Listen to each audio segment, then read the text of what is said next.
The information provided in this video is for educational and informational purposes only, and is not intended as a substitute for professional medical advice, diagnosis, or treatment. Always seek the advice of your physician or other qualified health provider with any questions you may have regarding a medical condition. The experiences and facilities depicted are a generalized representation and may not reflect every individual's experience or the standards of every facility. Everything you think you know about mental hospitals is probably wrong. Close your eyes for a second and picture it. What do you see? I'm willing to bet it's something straight out of a horror movie. Cold, sterile hallways with a flickering fluorescent light. Padded cells with a single small window and a heavy steel door. Patients in drab gowns shuffling like ghosts, their eyes vacant. And of course, the villainous head nurse, a nurse ratchet type, holding a syringe with a cruel smile. This is the image we've been sold for 100 years. From The Snake Pit, to One Flew Over the Cuckoo's Nest, to American Horror Story. It's an image of punishment, of confinement, of losing your mind and your identity at the same time. It's a ghost story we tell ourselves about what happens to people when they break. But that ghost story is costing lives. Because the fear of that place, the stigma of that image, is so powerful that millions of Americans would rather suffer in silence, teetering on the brink, than ever risk walking through those doors. And that's the great, tragic irony. Because while that Hollywood horror show is mostly a myth from a bygone era, the need for real effective mental health care has never been more urgent. Let's talk numbers because they paint a staggering picture of the United States right now. More than 1 in 5 U.S. adults live with a mental illness. That's over 57 million people. That's more than the entire population of California and New York combined. 1 in 25 adults experiences a serious mental illness that substantially interferes with their life. And for young people, the crisis is even more acute. Suicide is the second leading cause of death for Americans aged 10 to 34. This isn't a problem for other people. This is a problem for us.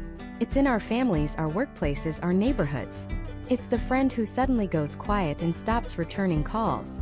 It's the high-achieving student buckling under invisible pressure. It's the new mother struggling with a darkness she can't explain. It's the veteran haunted by memories he can't escape. A mental health crisis doesn't discriminate. It doesn't care how much money you make, what you look like, or who you voted for. It can happen to anyone. And when it does, when the darkness gets so deep that you can't see a way out, when your own mind becomes a dangerous place to be, a modern mental health facility is often the last line of defense. The one place designed to keep you safe from yourself. So what is that place really like? What actually happens when you or someone you love makes the terrifying decision to seek inpatient care? That is the question this series will answer. We are going to pull back the curtain on the modern American mental health system. This isn't a horror story. And it's not a sanitized brochure from a private clinic's marketing department. This is the ground-level truth. We're going to walk you through the entire process step by step, from the moment of crisis to the day of discharge. We'll cover what the intake process is like, what they take from you, from your shoelaces to your cell phone, and why. We'll break down a typical day inside. The mandatory group therapy sessions, the one-on-one meetings with psychiatrists, the structured activities, and the long stretches of boredom in between. We'll talk about the different kinds of treatment, from cognitive behavioral therapy to medication management. We will explore the different types of facilities, from a short-term crisis stabilization unit in a county hospital to a long-term residential program in a quiet suburb. We'll tackle the elephant in the room, the cost. How does insurance work? What happens if you don't have it? And we'll meet the people inside, not as patients or diagnoses, but as human beings. To guide us on this journey, we're going to follow the story of a woman we'll call Sarah. Sarah is a composite, her story woven from dozens of real-life accounts from people who have been through the system. Before her crisis, Sarah was by all accounts successful. She was 32 years old, a graphic designer with a good job, a nice apartment, a close circle of friends. She was the one everyone else leaned on. The organized one, the reliable one. But beneath the surface, a storm was gathering. Years of untreated anxiety, coupled with a series of personal setbacks. A painful breakup, a demanding project at work, the lingering grief over her father's death, began to erode her foundation. It started slowly. Sleepless nights turned into sleepless weeks. Her focus at work evaporated. She started canceling plans with friends, the effort of pretending to be okay becoming too exhausting. Food lost its taste. Music sounded like noise. The vibrant colors of her life were draining away, leaving a world of gray. She felt a profound sense of dread, a constant humming anxiety that something terrible was about to happen. Her internal monologue, once her creative partner, turned into her cruelest critic, whispering that she was a failure, a burden, that everyone would be better off without her. The breaking point came on a Tuesday. It was a perfectly ordinary day.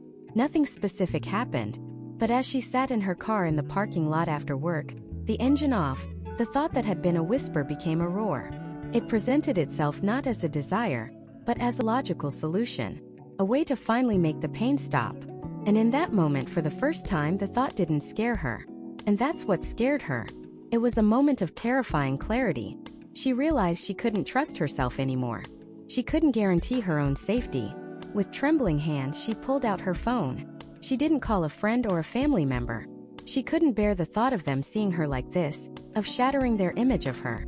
Instead, she Googled, "emergency psychiatric help near me." A number for a local hospital's behavioral health unit appeared on the screen. For 20 minutes, she just stared at it, her thumb hovering over the call button. Making that call felt like a surrender, an admission of the one thing she had spent her entire life trying not to be: broken. But the alternative, the calm, logical voice in her head suggesting a permanent end, was even more terrifying. She took a deep breath and she pressed call. That phone call, that single act of desperation and courage, is where our journey begins. It's the step that takes a person from our world, the world of quiet suffering, and transports them across the threshold into a world that is hidden, misunderstood, and feared. When Sarah drove herself to that hospital, she had no idea what to expect. She was stepping into the unknown. What happens in those first few hours? When you walk into an emergency room and say the words, "I am a danger to myself." What machine of protocol and procedure roars to life? What rights do you immediately sign away, and what protections are you given in return? That first 24 hours is the most disorienting and critical period of the entire experience. It's the beginning of losing control in order to, hopefully, get it back. You're sitting in a small, sterile office, the air thick with a mixture of disinfectant and anxiety. The person across from you isn't a therapist ready to probe your deepest fears. Not yet. They're an intake coordinator and they have a clipboard. This is where the transfer of power begins, not with a dramatic flourish, but with the quiet scratch of a pen on a form. The first document you'll likely sign is the voluntary commitment. The word voluntary feels like a cruel joke. Yes, you walked in here, or at least you weren't brought in by law enforcement, but the door you came through is now effectively a one-way street. This form, which varies by state, is your formal agreement to be a patient. But buried in the fine print is the most critical clause: your right to leave. You don't have one, not really. To be discharged, you must submit a written request. In most states, this triggers a 72-hour hold. 3 days. That's the window the facility has to either agree to your release or, if they deem you a continued risk to yourself or others, to file a petition with the court to have you committed involuntarily. You came here asking for help, but in signing this paper, you've handed them the legal authority to hold you against your will. It is a staggering realization. In that moment, the hospital's walls, which were meant to feel protective, suddenly feel like a cage you helped build. Next comes the consent for treatment. You're giving blanket permission for them to administer medication, to draw your blood, to make you participate in their prescribed therapies. You can refuse specific treatments later, but this initial consent is the key that starts the entire engine of their system. You sign away your right to privacy, allowing them to speak with your insurance company and your emergency contacts. You're given a patient's bill of rights, a document that feels both reassuring and terrifying. It lists your right to be treated with dignity, your right to make confidential phone calls at designated times, your right to have visitors during specific hours. But each right is framed by the institution's rules. You have the right to make a call, but only from the monitored phone in the common room. You have the right to see your family, but only for an hour on Tuesday evening, and they can't bring you anything. The rights feel less like freedoms and more like a list of privileges that can be revoked. With the paperwork done, the next stage of surrender begins. A nurse or a tech leads you to another room, this one with a locker and a small pile of hospital-issued scrubs or sweatpants. They hand you a large plastic bag. This is for your belongings. Everything you brought with you, your connection to the outside world, is about to be inspected and, most likely, confiscated. You empty your pockets, you take off your coat, you hand over your bag. And they go through it, piece by piece.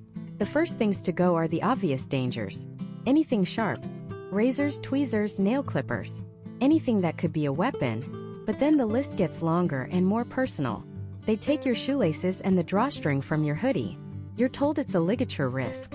The clinical term hangs in the air, a stark and brutal reminder of the worst-case scenarios this place is built to prevent. Your belt is taken for the same reason. Suddenly, you're worried about your pants staying up. A mundane humiliation in the face of a profound loss of dignity. Then comes the big one, your phone. They ask you to power it down and hand it over. This is the moment it becomes real for so many. That device isn't just a phone. It's your photos, your music, your connection to friends, your access to information.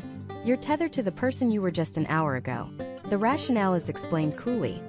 It's to protect the privacy of other patients, to prevent you from being triggered by outside stressors, to force you to be present. But it feels like an amputation. The digital umbilical cord is severed. You are now officially isolated, an island in this self-contained world. The search continues.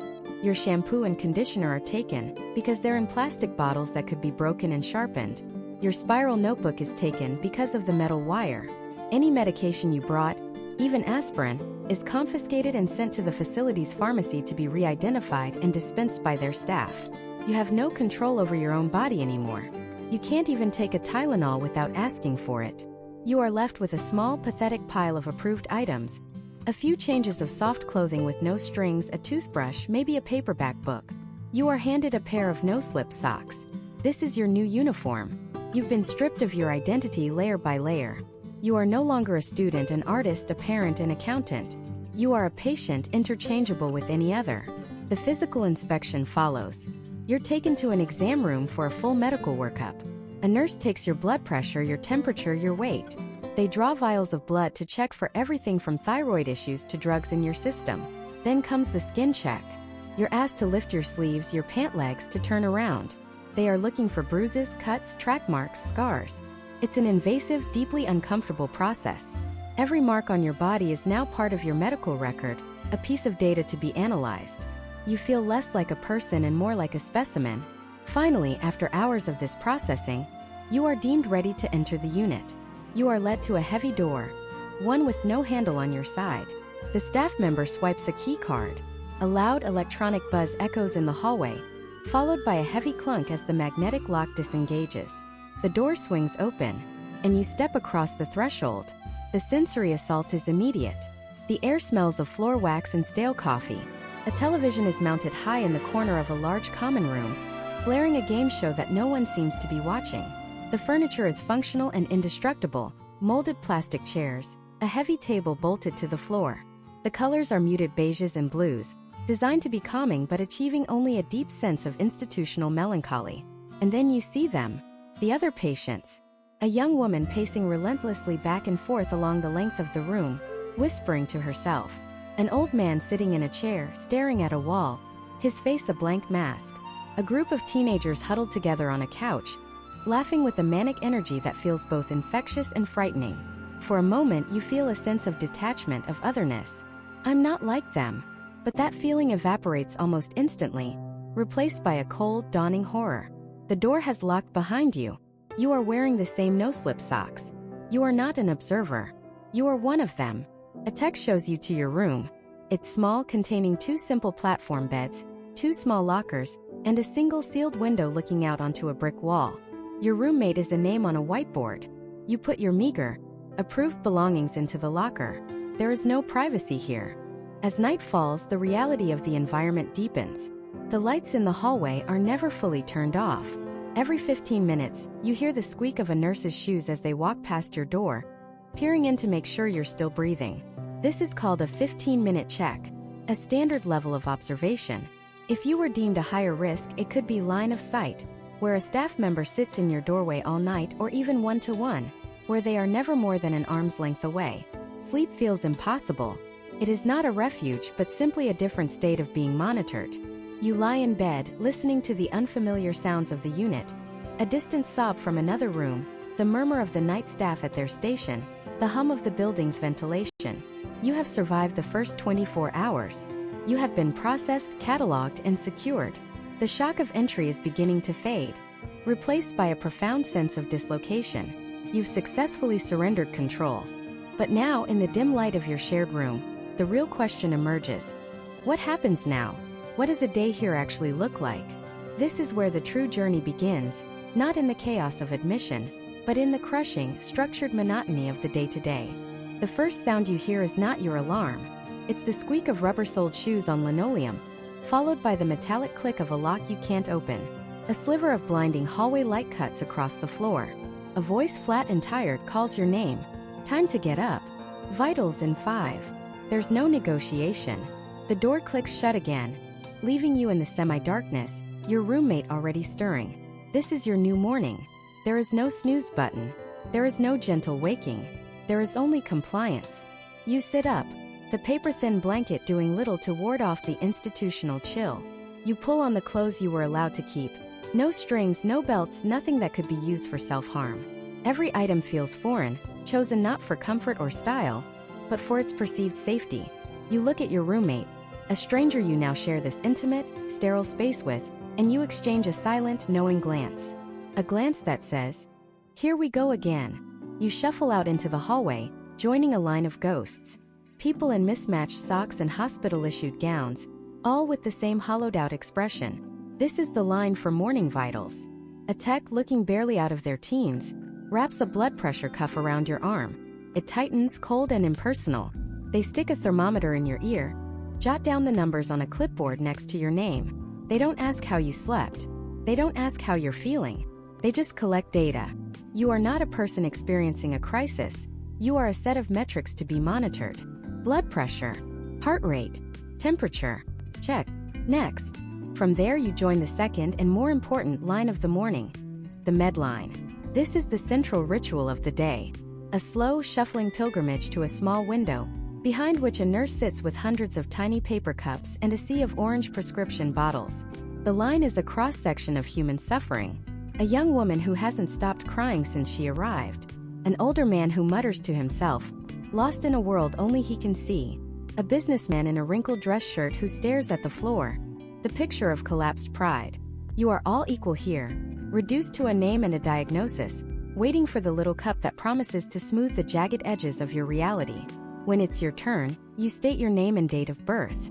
The nurse finds your picture on her screen, confirming you are who you say you are.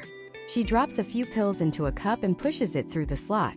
You toss them back with a gulp of water. And then comes the final step, the mouth check. Open up. Lift your tongue. You comply, showing her you've swallowed, that you're not cheeking your meds to save for later. It's a necessary precaution in a place like this, but it feels like the ultimate erosion of trust and dignity. You are an adult, yet you are being treated like a child who can't be trusted to take their medicine. With the bitter taste of pills in your mouth, you follow the crowd into the cafeteria. The air is thick with the smell of powdered eggs and disinfectant. You grab a beige tray and are served a scoop of something vaguely egg-like, a piece of floppy toast, and a carton of milk. The coffee is lukewarm and weak, served in a styrofoam cup. There are no real knives, only flimsy plastic ones that can barely spread cold butter. Every single object has been risk-assessed. You find an empty seat at a table. The conversations around you are muted. Some people eat in silence, staring into the middle distance.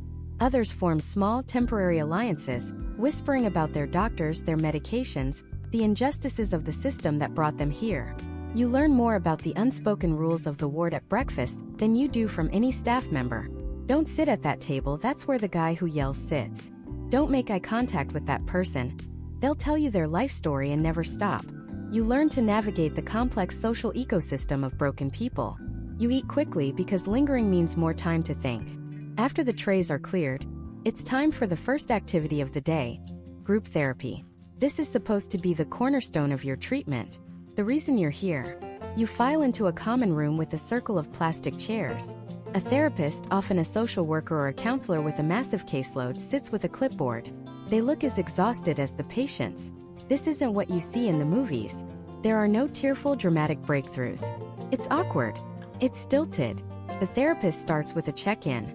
On a scale of 1 to 10, how are you feeling today? One by one, people mumble a number. 4, 3, 5 maybe. No one ever says 10. No one ever says 1. You stick to the middle because standing out is a risk. Then comes the worksheet.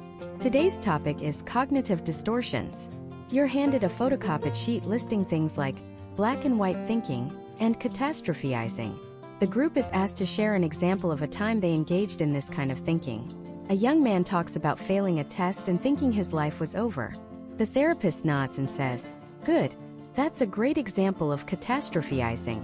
How could we reframe that thought?" The whole exercise feels profoundly, painfully inadequate. You're sitting in a locked facility, stripped of your freedom and identity, because your mind has betrayed you in a fundamental way. And the proposed solution is a worksheet. It feels like trying to fix a shattered vase with a piece of scotch tape. You don't share. You just listen, nodding along, performing the role of the compliant patient. Because you quickly learn that progress here isn't measured by genuine healing. It's measured by your willingness to participate in the program. When group is over, a vast empty chasm of time opens up before lunch. This is free time. But the freedom is an illusion. You have no phone, no laptop, no access to the outside world. Your connection to your life, your family, your job, your friends has been severed.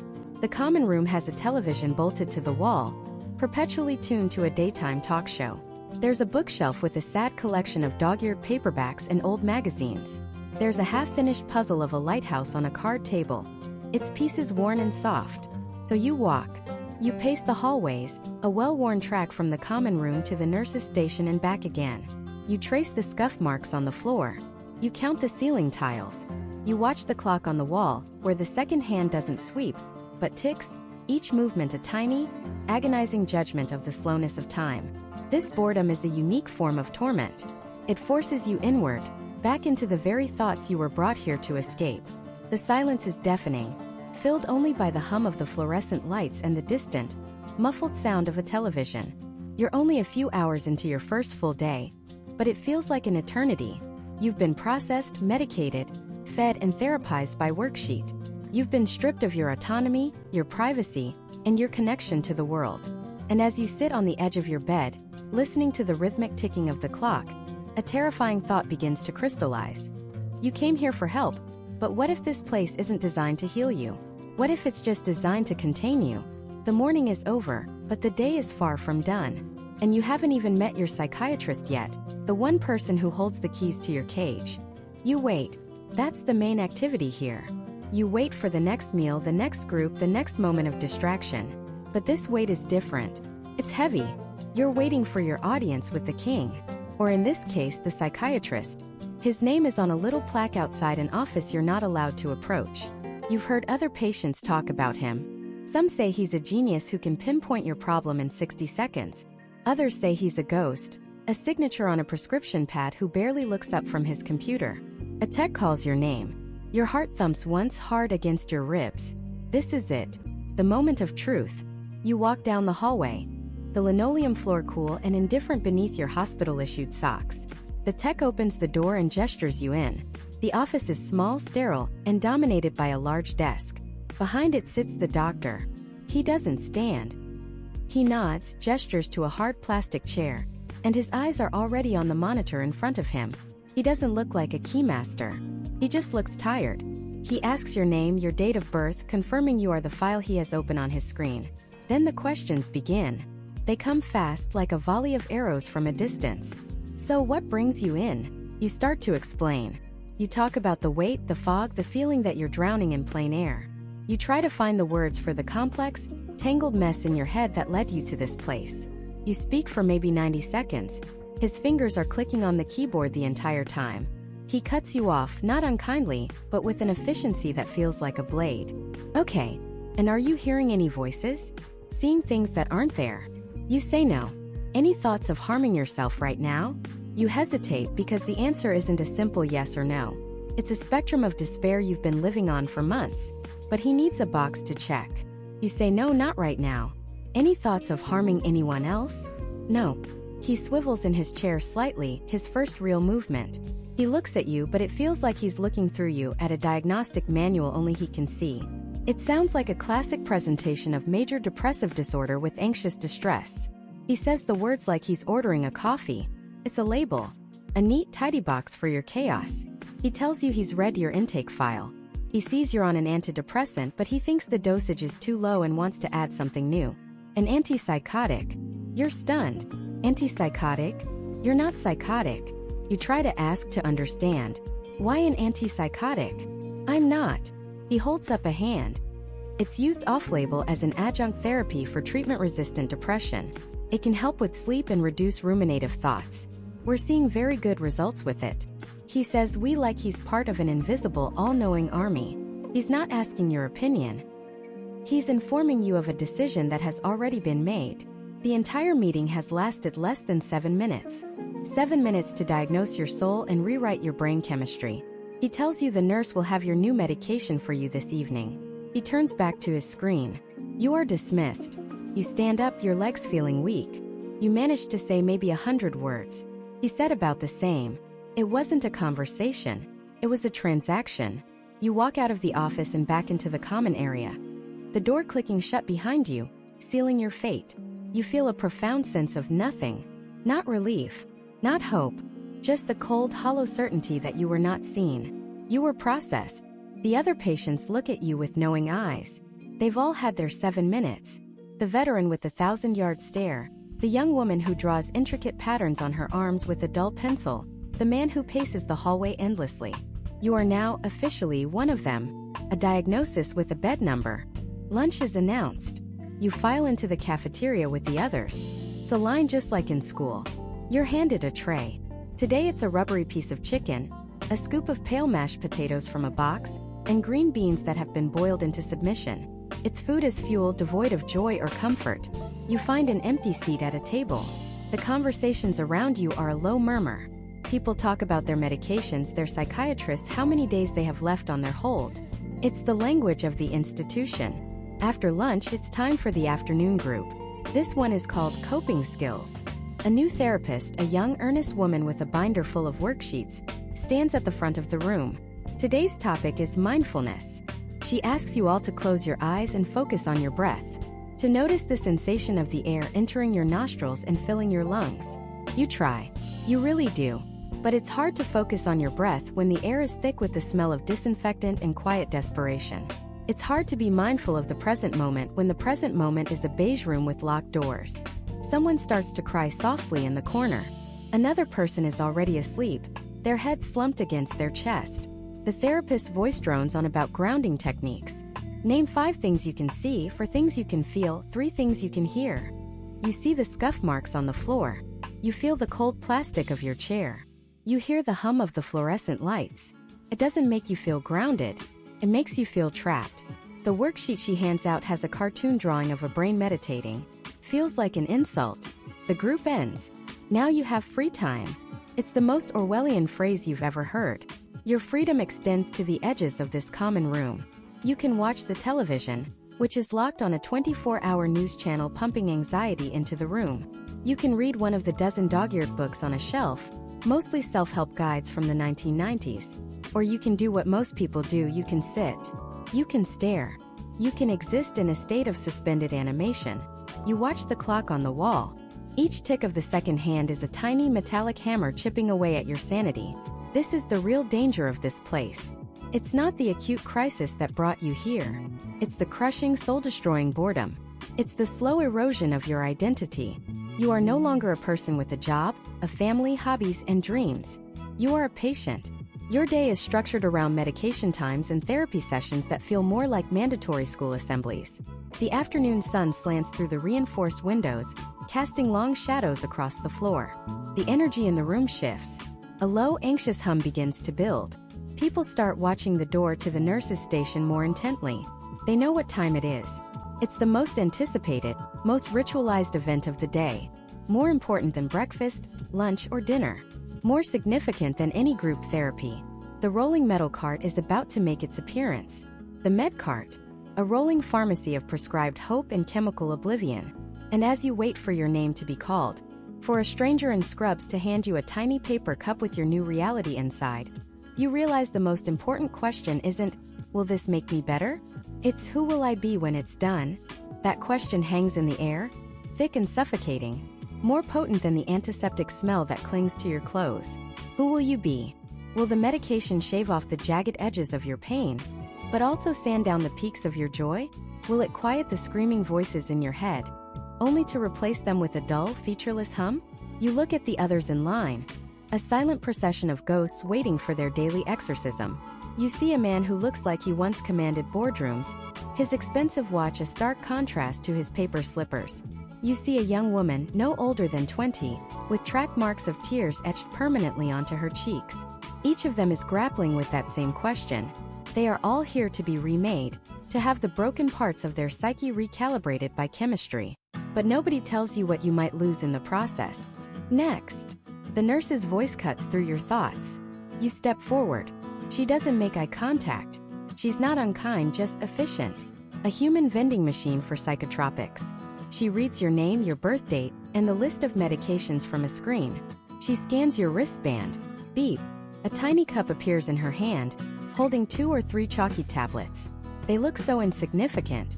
It seems impossible that these little pebbles of compressed powder could rewrite the very source code of your personality. You take the cup. You swallow them with a gulp of water that tastes like plastic. And just like that, the transaction is complete.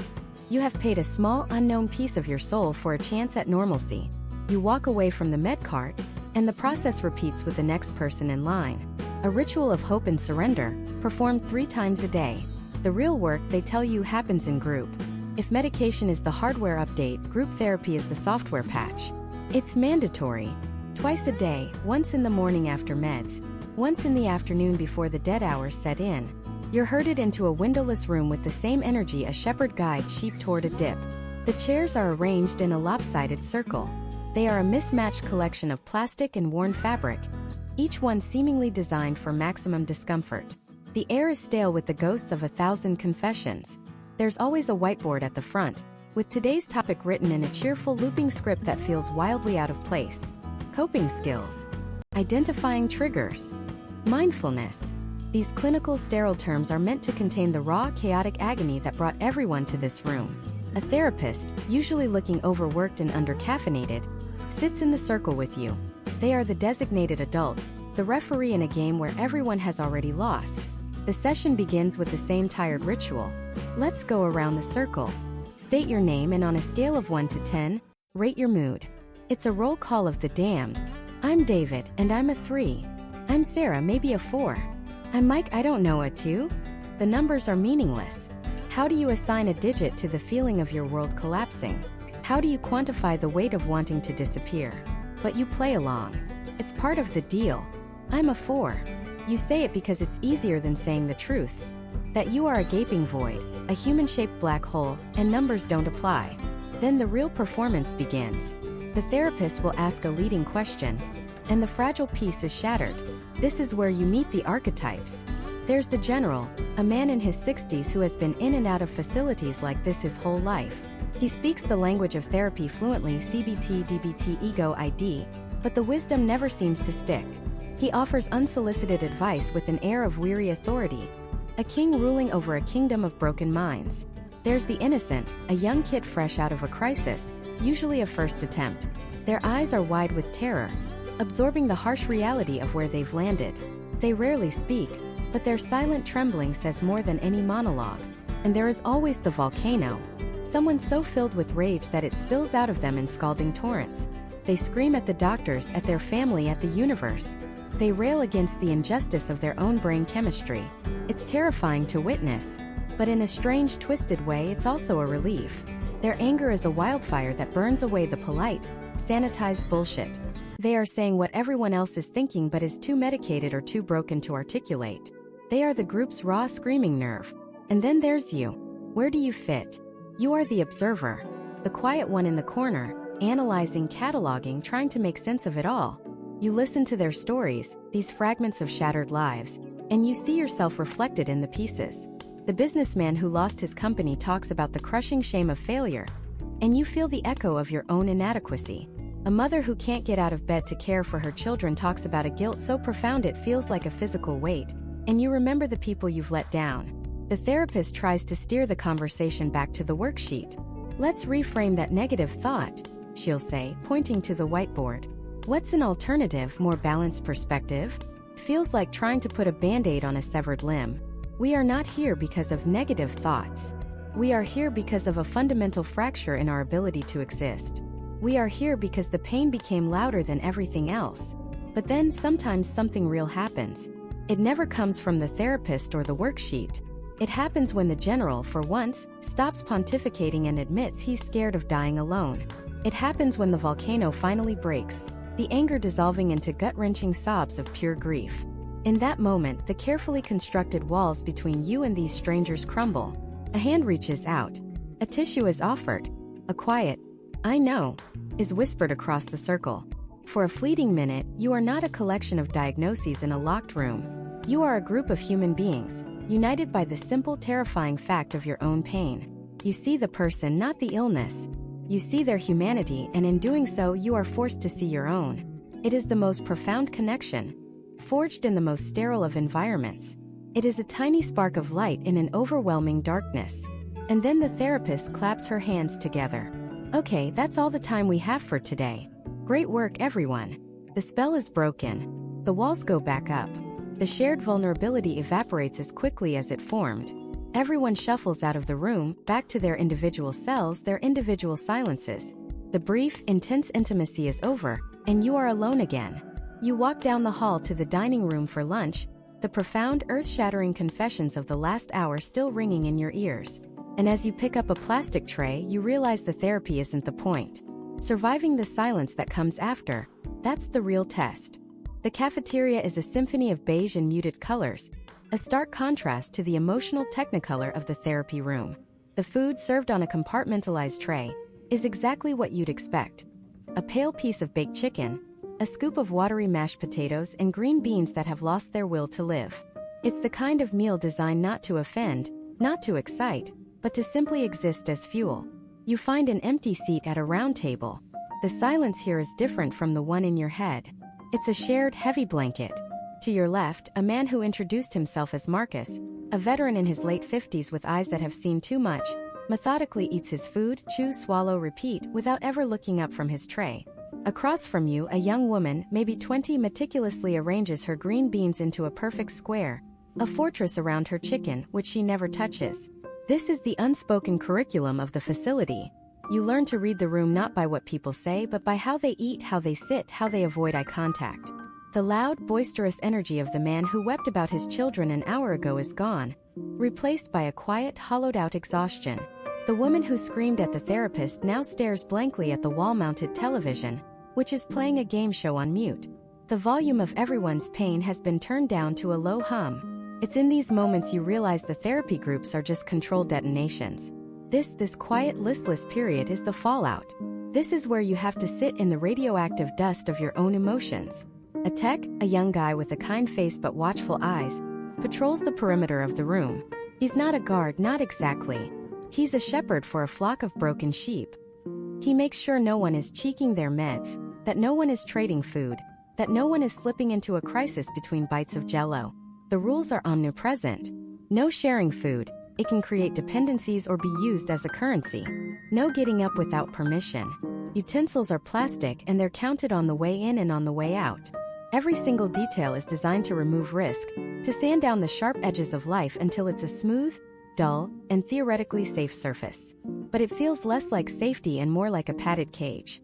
After lunch comes the afternoon lull, what the schedule optimistically calls leisure time. It is anything but. It's a 2-hour black hole in the middle of the day. The common room offers a few bleak options. A bookshelf filled with donated romance novels and religious texts. A 1,000-piece puzzle of a Bavarian castle on a card table, with at least 50 pieces clearly missing. A deck of cards so worn the faces of the kings and queens have been smoothed into anonymity. Most people just find a chair and stare. The exhaustion from the morning's emotional excavation is profound. You feel scraped out raw. And into that empty space, the old thoughts begin to creep back in, like weeds reclaiming a freshly tilled field. The self-loathing, the anxiety, the despair. They were quieted by the group's confessions, but they were never gone. They were just waiting. You're pulled from your internal spiral by the announcement for the next group, skills training. You file into a different room, smaller this time, with a large whiteboard at the front. The therapist is a woman named Dr. Anya Sharma, and she has a completely different energy from the morning's therapist. She's pragmatic, direct, like an engineer for the mind. She doesn't ask how you feel. She's here to give you a toolkit. Today's lesson is on something called distress tolerance, specifically a skill called TIP. She writes the letters on the board. Temperature, intense exercise, paced breathing, paired muscle relaxation. She explains it in a calm, scientific tone. When you're in a moment of extreme emotional crisis, she says, your amygdala, the primitive alarm system in your brain, has taken over. You can't think logically. You can't talk yourself down. The goal of TIP is to create a rapid physiological change in your body to shock your system out of that fight or flight state. She describes holding an ice cube in your hand or splashing ice-cold water on your face. The sudden cold triggers the dive reflex, an evolutionary response that instantly slows your heart rate. Sounds absurd. Marcus, the veteran, scoffs from the back of the room. So you're telling me when I'm having a flashback to Fallujah, I should go get an ice cube? Dr. Sharma doesn't flinch. I'm telling you that your nervous system doesn't know the difference between a memory and a real-time threat. But it does respond to physiological input. This isn't about solving the problem, Marcus. It's about surviving the moment so you can solve the problem later, when your rational mind is back online. She has them all practice paced breathing. Inhale for 4 seconds, hold for 4, exhale for 6. The room fills with the quiet, awkward sound of collective, controlled breathing. Feels ridiculous. You feel like a kindergartner at nap time. You close your eyes and do it anyway because what else is there to do? Inhale, raise 4. Hold. Exhale, 5, 6. You do it again. And again. And for a fleeting 10-second window, the frantic hornet's nest in your chest actually calms down. It's not peace. It's not happiness. It's just a brief absence of noise. And in this place that feels like a miracle. The rest of the afternoon is a blur of structured monotony. There's a 15-minute snack time, where you're handed 2 graham crackers and a small carton of milk, like a child. There's time for journaling, where you sit with a golf pencil and a spiral notebook, trying to untangle the spaghetti of your thoughts. You see the young woman from lunch, the one with the green bean fortress, sitting in the corner, her body curled into a question mark. You see Marcus pacing the hallway, his steps heavy and rhythmic, a man trapped in a loop. You are all atoms bouncing off each other in a sealed container, generating a strange, low-frequency energy of shared despair and reluctant hope. You start to notice the little things. The way the sunlight hits the scuffed linoleum floor for only 1 hour in the late afternoon, creating a golden square that everyone subconsciously avoids, as if it's too cheerful for the mood of the ward. You notice the dark humor that starts to emerge in hushed conversations. Jokes about medication side effects, about the food, about which therapist is the good cop, and which is the bad cop. It's a gallows humor, born of a shared surreal experience. It's the only language that makes sense here. Then a new tension fills the air. It starts as a whisper and grows into a palpable feeling of anxiety that settles over the common room. A tech walks through the ward and makes a quiet announcement, but everyone hears it. The psychiatrist is starting his rounds. This is the main event. The therapists and the groups are for processing, for skills. The psychiatrist is the one who holds the keys. He's the one who diagnoses you, who prescribes the medications that will rewire your brain, who ultimately signs the papers that will let you leave. He spends, on average, 10 minutes with each patient. 10 minutes to decide the course of your life. You feel a cold knot of dread form in your stomach. You've spent the day excavating the deepest, most painful parts of your soul in front of strangers, but now you have to package that raw, messy truth into a neat 10-minute summary for a doctor who is overworked, underpaid, and has 15 other patients to see before his shift ends. The door to his office opens, and the first patient is called. Your heart begins to pound, a frantic drum against your ribs. You try to remember the breathing exercise. Inhale for 4. Hold for 4. But it's no use. The silence is over. Now it's time for the judgment. You walk into a room that smells like stale coffee and disinfectant. It's not a cold, sterile chamber from the movies. It's just an office. A desk, 2 chairs, a computer humming quietly. On the wall, a generic print of a beach at sunset. The psychiatrist doesn't look like a mad scientist or a cold-hearted interrogator. He's just a man, maybe in his late 40s, with tired eyes and a slightly rumpled shirt. He gestures to the chair opposite him. You sit. The door clicks shut, and the sound seems to echo, sealing you in. He opens your file, a thin collection of papers that feels impossibly heavy. It's the story of your worst moments, condensed into a few pages of intake notes. He looks at you, his expression unreadable. This is it. The judgment. But it doesn't begin with an accusation. It begins with a simple, quiet question. So, tell me what's been going on. and the floodgates open. Or maybe it's just a trickle. You're not sure what to say, what's safe to say. Do you tell him about the real darkness? The thoughts that feel like they belong to someone else? The crushing weight that makes getting out of bed feel like climbing a mountain? Or do you give him the sanitized version? The "I've been feeling down" story that everyone tells. You're gambling with your freedom, with your future, and you don't even know the rules of the game.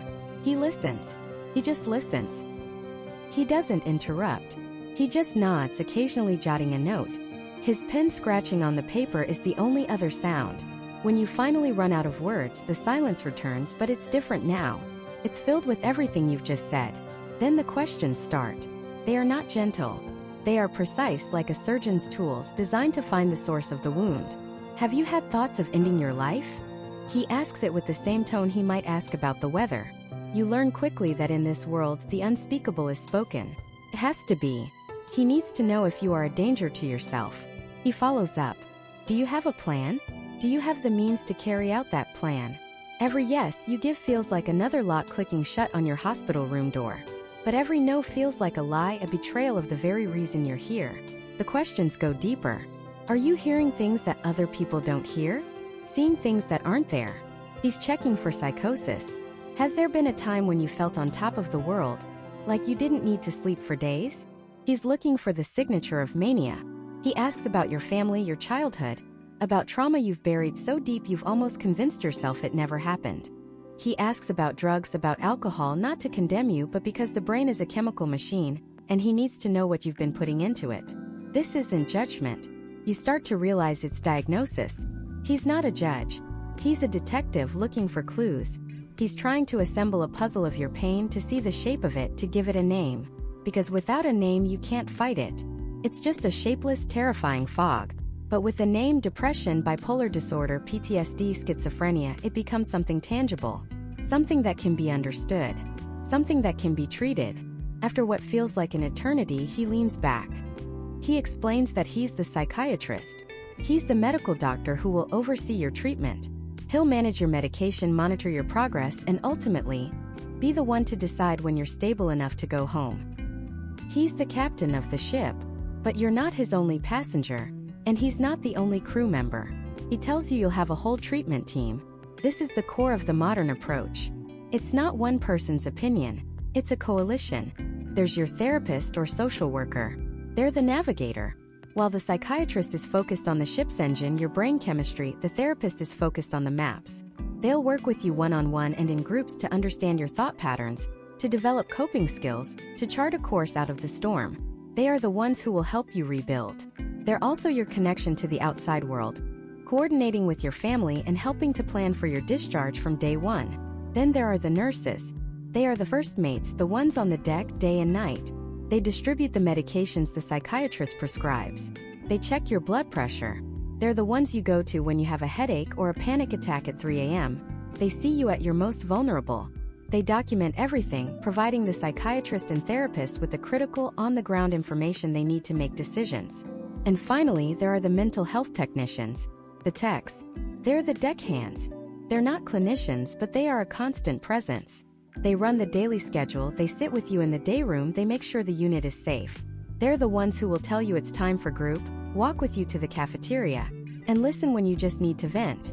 They are the structure, the routine, the human framework that holds the whole therapeutic environment together. The psychiatrist starts talking about a diagnosis. A working diagnosis, he calls it. He says the words and they hang in the air. Maybe it's major depressive disorder. Maybe it's generalized anxiety disorder. Maybe it's something you've never even heard of. Hearing it is a strange mix of terror and relief.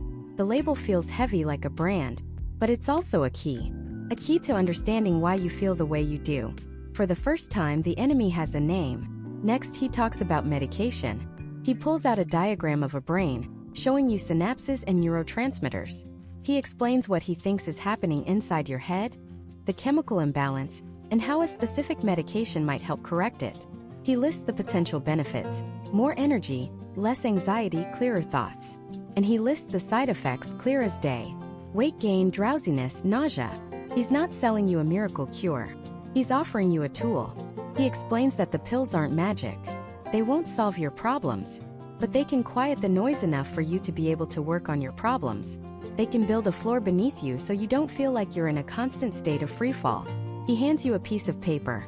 It's a schedule broken down into hourly blocks. 7 a.m. wake up. 8 a.m. breakfast. 9 a.m. goals group. 10 a.m. cognitive behavioral therapy group. 12 p.m. lunch. 1 p.m. recreation time. 3 p.m. process group. 5 p.m. dinner. And on it goes. It looks like a school schedule. It feels restrictive, almost insulting in its simplicity. But you'll soon learn that this schedule is one of the most powerful forms of medicine in the entire hospital. In a life that has become defined by chaos and unpredictability, this structure is a lifeline. It gives you a reason to get out of bed. It forces you into a rhythm. It's a promise that the day has a beginning, a middle, and an end, and that you will make it through. The session is over. You've been diagnosed. You've been assigned a team. You have a plan. You stand up, your legs feeling a little shaky. You walk to the door and he opens it for you. You step back out onto the unit. The air is the same. The low hum of the television is the same. But you are different. You are no longer just a person who is sad or scared. You are now a patient. You have a chart. You have a label. You look across the day room at the other faces. The woman staring blankly at the TV. The young man pacing restlessly by the window. The person quietly crying in the corner. Before they were just strangers.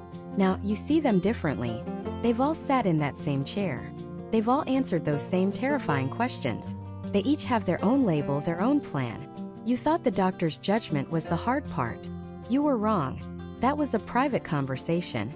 The real trial is about to begin out here. In a room full of broken mirrors, where every secret you've managed to keep hidden is about to be dragged into the light. Not for a doctor, but for them. For everyone. The room is called the multipurpose room, which is a sterile corporate way of saying this is where the uncomfortable things happen. It smells faintly of floor wax and desperation. The chairs are arranged in a perfect, unforgiving circle. There are no tables to hide behind, no windows to stare out of. Just a collection of 15 strangers who you've only known through hushed hallway conversations and the shared misery of the smoked patio. Now you're supposed to show them the one thing you've spent your entire life hiding from the world. The truth. 2 therapists sit in the circle with us. They're the moderators, the referees. One of them, a woman named Janice, starts with the rules. The same rules they go over every single day. This is a safe space, she says, her voice calm and practiced. What is shared in group stays in group. We use I statements. We speak from our own experience. We don't give advice, we share our own stories. We don't crosstalk. That last one is the killer. No crosstalk. It means if someone is pouring their heart out, telling a story that mirrors your own so perfectly it feels like they've stolen the words from your soul, you can't interrupt. You can't say, "Oh my God, me too." You have to sit there. You have to absorb it. You have to let their story land in all its raw, painful glory and wait for your turn. It's a rule designed to stop people from trying to fix each other, from turning someone else's pain into a story about themselves. But in practice, it feels like sitting with your hand over your mouth while you watch someone drown. The first 10 minutes are always the same. A suffocating silence, punctuated by the squeak of a chair or a nervous cough. Everyone is playing the same game of chicken, staring at the scuffed linoleum floor, praying someone else cracks first. Because the first person to speak sets the tone. If they talk about something trivial like being annoyed about the food, then everyone can breathe a sigh of relief. The bar is low. We can all just skate by. But if the first person goes deep, if they really open up, then the contract is set. Today is a day for digging. And today it's David who goes first. David, a construction worker in his 50s with hands like cinder blocks, and a tattoo of a snarling bulldog on his forearm. He's the guy who never says a word, the one who just sits in the corner of the common room staring at the wall. He clears his throat, and the sound is like gravel turning over. He starts and his voice cracks. He stops, takes a breath. His massive shoulders are shaking. My son, he died 2 years ago. Car accident. He was 16. The words come out choked, rusted from disuse. And I haven't cried. Not once. My wife, she cries all the time. At his funeral, I just stood there. Like a statue. Everyone kept telling me how strong I was. Holding it all together for my family. But I wasn't strong. I was nothing. I felt nothing. He looks up and his eyes scan the circle. They are red-rimmed and pleading. "And last week," he says, his voice dropping to a whisper, "my wife told me she's scared of me. She said it's like living with a ghost. And she's right. I think I died with him. And I'm so damn tired of being strong." He finally breaks. It's not loud. It's a silent, gut-wrenching collapse. His whole body just seems to deflate, his head falling into his giant, calloused hands as he sobs without making a sound. The silence that follows is different. It's not empty anymore. It's heavy. It's filled with his pain. And in that moment, the entire dynamic of the room shifts. He isn't David, the scary, quiet guy anymore. He's a father who lost his son. He's a man who was told his whole life that strength means feeling nothing, and he's suffocating under the weight of it. Then a young woman across from me, Sarah, who hasn't spoken in 3 days, starts talking. Her voice is barely audible. I understand feeling like a ghost," she says, her eyes fixed on David. "When my eating disorder was at its worst, I felt like I was disappearing. I'd look in the mirror and I couldn't see me anymore. Just the disease. And everyone would tell me how great I looked, how much willpower I had. They were complimenting the thing that was killing me. One by one, the dominoes fall. A man talks about the secret he's kept for 30 years, the shame that's been eating him alive. A college kid talks about the crushing pressure to be perfect, the anxiety that feels like a physical weight on his chest. Story after story, not of weakness but of a terrible misplaced strength. The strength it takes to pretend you're okay. The strength it takes to build a wall around your heart so thick that you can't even feel it beating anymore. And I'm just sitting there, my own walls starting to crack. Every story I hear is a hammer blow. The details are different. A lost son, an eating disorder, a hidden trauma. But the theme is the same. The isolation. The feeling that you are the only person on earth who feels this broken. The shame. That crippling, relentless shame that tells you to keep it all inside. That if anyone knew the real you, they would run. The therapist, Janice, looks at me. Her gaze isn't pushy, it's just an invitation. The entire circle is quiet. It's my turn. My heart is a drum against my ribs. My throat is closing up. All my excuses are gone. I can't say my problems aren't that bad. Not after what I've just heard. I can't say they wouldn't understand. Because it's painfully clear that they are the only people in the world who might. So I take a breath. And the first words come out. I'm afraid of my own thoughts. The confession hangs in the air. It's the simplest, most honest thing I've said in years. I have these thoughts, these loops. I continue, the words spilling out faster now, as if a dam has broken. They tell me I'm worthless. They tell me I'm a burden. They dissect every mistake I've ever made, from when I was a kid to what I said 5 minutes ago. And they play it back for me over and over. And the worst part is, I believe them. I've spent so long listening to that voice that I don't know where it ends and I begin. I came here because I thought I was going crazy. I thought I was the only one. I thought my brain was broken in a way that no one else's was. I finally look up, bracing for the impact. For the pity. For the awkward shifting in their seats. For the looks that say, wow, this one is really messed up. But that's not what I see. I see David, the grieving father, nodding slowly, his eyes meeting mine with a look of profound, heartbreaking understanding. I see Sarah, the girl who felt like a ghost, with tears welling in her own eyes, not of pity but of recognition. Across the circle I see heads nodding, not just one or two, almost everyone. A silent chorus of me too. In that moment, the shame that has been my constant companion for a decade, the heavy cloak I've been dragging around, feels lighter. It hasn't vanished, but for the first time, I'm not carrying it alone. The broken mirrors aren't just reflecting my own fractures back at me. They're reflecting everyone else's too. And in that shared reflection, the cracks and imperfections don't look like flaws anymore. They look like a map of where we've been. They look human. The therapist lets the moment sit there, lets the connection solidify. Then she says very gently, it sounds like the thing you were most ashamed of is actually the thing that connects you to everyone else in this room. And she's right. This whole time I thought the goal was to be fixed. To be put back together, polished up, and made whole again.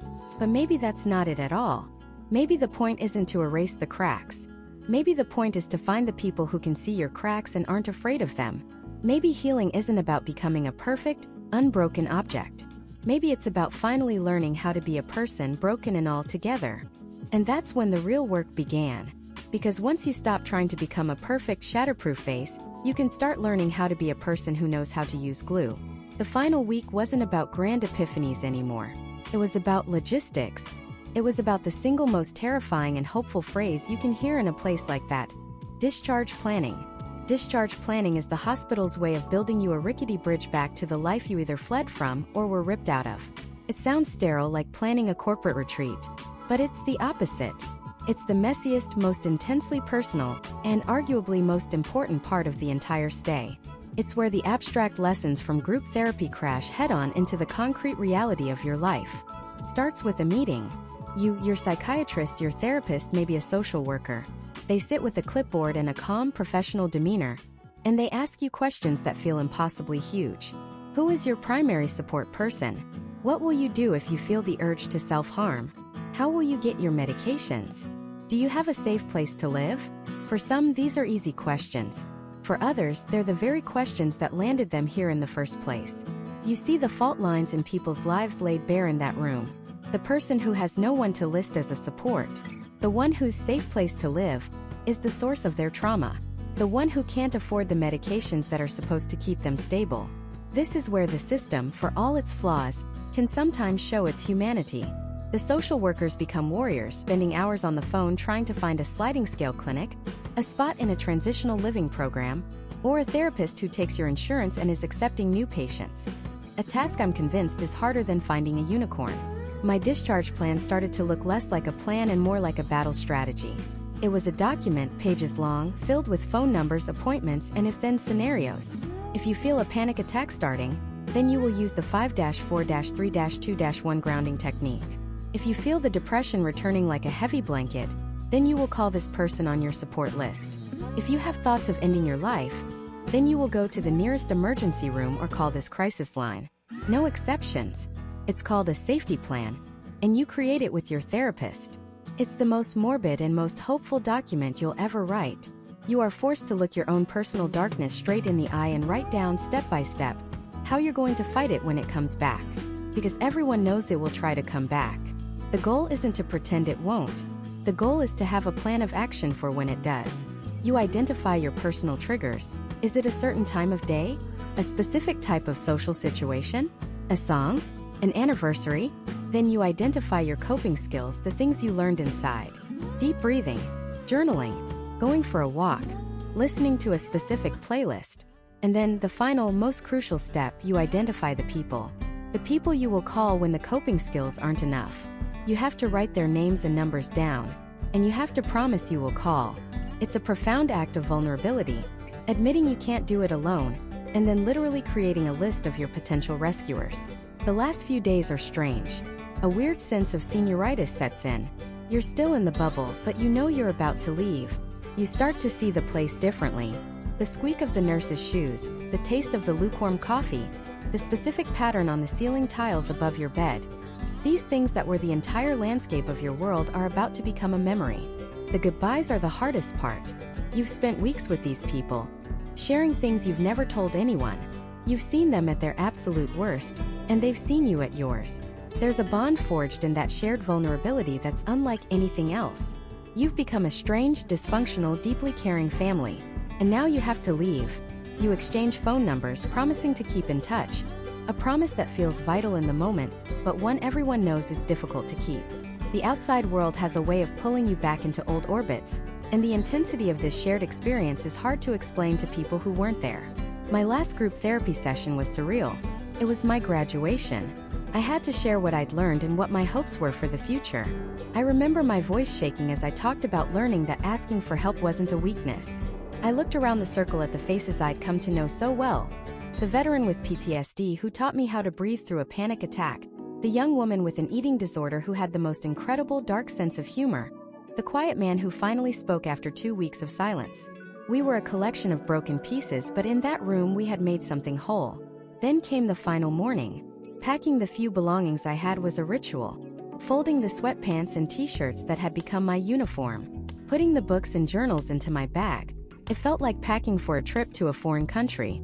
My own life had become a foreign country. A nurse came to my door with a small paper bag containing my valuables that they'd locked up on day one. My wallet, my keys, my phone. Holding my phone felt dangerous. It was a portal, a direct link to the stress, the expectations, the noise of the world that I had been shielded from. I was terrified to turn it on. The last step is walking down the hallway. The same hallway you were brought down, terrified and broken, on your first day. But it looks different now. You're walking out on your own 2 feet. Every step echoes. You pass the nurse's station and give a final grateful nod. You pass the group room, where you can hear the next session starting without you. And then you get to the main door. The one that has been locked this entire time. The one you can only exit through with a staff member. A tech walks with you, a quiet but reassuring presence. They swipe their badge and you hear a loud click. An electronic buzz. It's a sound you've heard 100 times from the inside, the sound of staff coming and going. But this time it's for you. The door swings open, and the world just hits you. The sunlight is blindingly bright. The air, the real air, smells complex, of car exhaust and cut grass and 1,000 things you hadn't realized you missed. The sounds are a symphony of chaos. A car horn blares down the street. People are talking on their phones, laughing, living their lives as if nothing has changed. But everything has changed. You take a step out over the threshold, from the quiet, controlled, grayscale world of the facility into the full, oversaturated, unpredictable color of real life. The door clicks shut behind you. You are outside. You are free. And you have never ever felt so completely and utterly alone. The world rushes at you in a tidal wave of sensation. The sun is an assault, too bright, too warm. The sound of a single car passing on the street is a deafening roar compared to the muffled quiet you've grown accustomed to. Every color is cranked to its maximum saturation. A violent contrast to the muted beiges and pale blues that have been the backdrop of your entire existence. You take a breath and the air tastes different. It tastes like exhaust fumes and pollen and freedom, and the combination is so overwhelming you feel like you might choke on it. You're holding a small plastic bag with your belongings, the clothes you wore on the way in, your wallet, your phone. The phone feels like a foreign object in your hand, a dense, heavy brick of dormant responsibility. You know that turning it on will unleash a floodgate of notifications, questions, and expectations from a world that kept spinning while you were on pause. For a moment, you're tempted to just drop it, to walk away from everything it represents. But you can't. You have to go somewhere. Home. The word itself feels strange, like a language you used to be fluent in, but can now only vaguely recall. You call for a ride, and the simple act of speaking to the driver, of making small talk, feels like a monumental performance. You answer his "How's your day going?" with a weak fine. A lie so profound it almost makes you laugh. Your day is a tectonic shift. Your day is the first day of the rest of your life, and you have no idea how to live it. Walking into your own home is the most alienating experience of all. It's exactly as you left it, a perfect museum of the person you were before the crisis. There's a coffee mug in the sink, a book face down on the nightstand, a jacket slung over a chair. It's a ghost's apartment, and you're the one haunting it. The silence is the loudest thing you've ever heard. In the facility, there was always a low hum, the chatter of nurses, the beep of a machine, the sound of someone else's television through the wall. There was always the implicit knowledge that you were not alone in your struggle. Here, in this suffocating silence, the loneliness you felt outside the gates crystallizes into something solid and terrifying. You turn on your phone. It buzzes and pings for 3 solid minutes, a relentless cascade of concern, confusion, and mundane life updates. Texts from friends. "Where have you been? Are you okay? We were so worried." Emails from work. "Urgent follow-up. Project update needed." You feel a surge of panic, a desperate urge to crawl back into the simple, structured world where your only job was to show up for group and take your meds on time. In the facility, you learned a new vocabulary. You learned words like cognitive distortion, emotional regulation, and distress tolerance. You practice skills in a sterile, controlled environment, like a pilot in a flight simulator. But now, you're in the cockpit of a 747, in the middle of a thunderstorm, and all the theory in the world feels useless. A text from a friend asking to get drinks feels like a complex social calculus you can no longer solve. A bill in the mail feels like a personal attack. The sheer number of choices in your refrigerator feels paralyzing. And then, about a week later, the other bill arrives. The one from the hospital. You open the envelope with trembling hands, and the number you see makes the air leave your lungs. It's an astronomical figure, a sum that could represent a down payment on a house or a new car. It's the price tag they put on your survival. You see the line items: room and board, therapy services, medication management. They've monetized every moment of your crisis, quantified your rock bottom.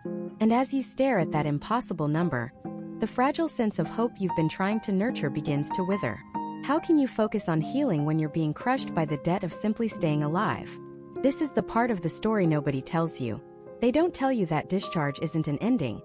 It's a different, more complicated beginning. The facility was a fortress, protecting you not only from yourself but from the relentless friction of the outside world. Now the walls are gone and you're exposed. You have to navigate the stigma, the awkward conversations where you dance around the truth, offering vague explanations like, "I was just dealing with some health stuff." You see the flicker of concern or worse, judgment in people's eyes. You feel like you're walking around with a secret identity, terrified that someone will find out you were one of those people. One of the ones who had to be put away for a while. You try to use your tools. When the panic rises, you try the breathing exercises. When the negative self-talk starts, you try to identify the cognitive distortion. Sometimes it works. Many times it doesn't. You have a follow-up appointment with a new therapist, and you have to tell the whole story again, reopening wounds you thought were beginning to scar over. You sit in a support group in a church basement, listening to strangers share stories that are achingly familiar. And for the first time since you left, that profound loneliness lessens, just for an hour. Recovery is not a straight line. It's a chaotic scribble. There are days you feel strong, capable, like you've truly turned a corner. You'll cook a real meal, you'll meet a friend for coffee, you'll feel a genuine moment of joy. And then there are days when the weight is so heavy you can't get out of bed, when the silence of your apartment feels like a physical presence, when the thought of just going back to the hospital, back to the safety of the routine, is a seductive whisper. But you don't go back. You get up. Maybe not today, but tomorrow. You make the call. You take the medication. You force yourself to go for a walk. Because here is the ultimate truth of what a modern mental health facility is really like. It's not a cure. It's a reset. It's an emergency intervention designed to stop the bleeding. They stabilize you, they give you a handful of tools and a diagnosis, and they send you back into the very same world that broke you, hoping you've learned how to navigate it better this time. The experience leaves a permanent mark. It changes your relationship with yourself, with your own mind. You learn to see your brain not as an enemy, but as an organ that is sometimes unwell and requires care, just like a heart or a lung. You learn that asking for help is not a weakness. It is the ultimate act of defiance against the illness that wants to isolate you and convince you that you are alone. Months pass. The bill is on a payment plan you'll be dealing with for years. Some friendships have faded, unable to withstand the gravity of your experience, while others have deepened into something unbreakable. You found a new routine. It's not perfect, but it's yours. And one day you find yourself walking down the street. The sun is out, but it doesn't feel like an assault. The sound of traffic is just background noise. The colors of the world look vibrant, not violent. And you realize with a sudden quiet clarity that you're okay. Not fixed, not cured, but okay. The loneliness that met you at the gate has been replaced by a quiet solitude, a comfort in your own company that you never thought possible. The facility is a memory now, a grayscale chapter in a life that is slowly, painstakingly, being painted back into color. It was not the end of the story. It was the place where you were given the chance to write a new one. And the work of writing it, a single hopeful word at a time, continues every single day.